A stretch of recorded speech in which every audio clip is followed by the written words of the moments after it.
Good to see you, Senator. Good to see you. Great to be with you. Thank you, sir. All right, I want to ask you, Majority Leader Mitch McConnell invoked Rule 19. It's a rule that's on the books so that other senators will not impugn senators on the Senate floor. And that's why Elizabeth Warren is now not able to speak in regards to this particular confirmation. Yet back in July of 2015, Senator Ted Cruz of Texas called Mitch McConnell a liar on the floor of the Senate. Rule 19 was not invoked then. Was the Majority Leader's use of the rule appropriate in this case? I think this was selective enforcement. I don't think it was very smart to do this.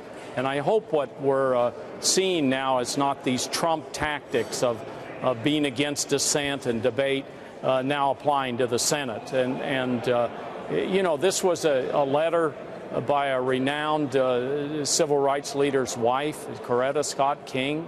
Martin Luther King was an icon to everybody on civil rights, and they had something to say about the performance of his duties as United States Attorney. This is working within the U.S. Justice Department, which Jeff Sessions would go to. So I think it's very relevant to the debate. The tradition in the Senate is you bring in things that are a part of the debate and let the public see and have them be explained and debated about. And so it was very unfortunate about the selective enforcement. My understanding also is the same letter was read in the Senate Judiciary Committee when Sessions was up for a hearing. So very selective enforcement here.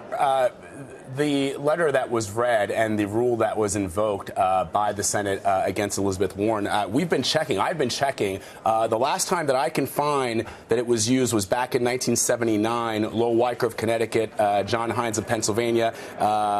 Senator Weicker called Senator Hines an idiot and devious. I mean, the rule was invoked then. That was many, many years ago. Why do you think Senator Warren was, for lack of a better word, targeted? Well, I think that she gets their blood boiling over on the Republican side, and I think that's probably why the selective enforcement. But I think the important thing here is that we give Senator Sessions a thorough review. We have a robust debate, and at 7 o'clock this evening we'll have a vote. And that's my intent, and that's what we're sticking to here.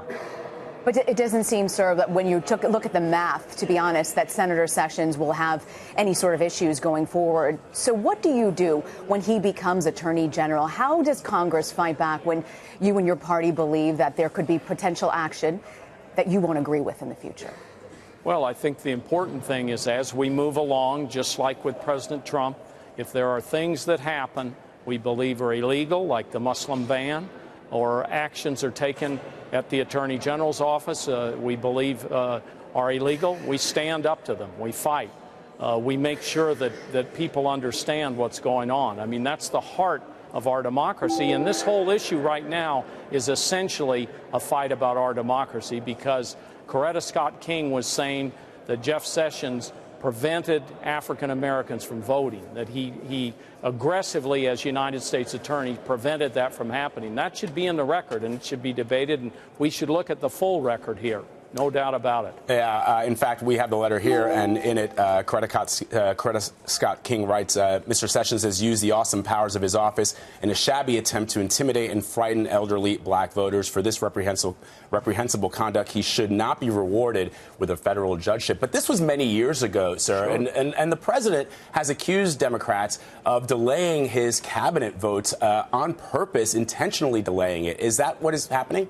Not at all. No, we're doing our job. You know, one of the things about the nominees moving along is the president came in so inexperienced, he didn't even vet any of his people. So these comparisons to Obama or to Bush, not very good comparisons, because they just threw them up here. They hadn't looked through their records. They hadn't pushed them to really get ready.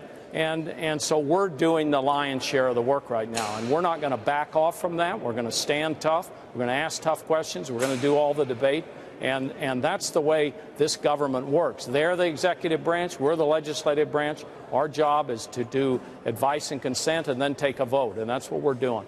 All right, Senator Tom Udall, thank you for your time, sir. We appreciate it. Real pleasure. Thank you, sir. Thank you.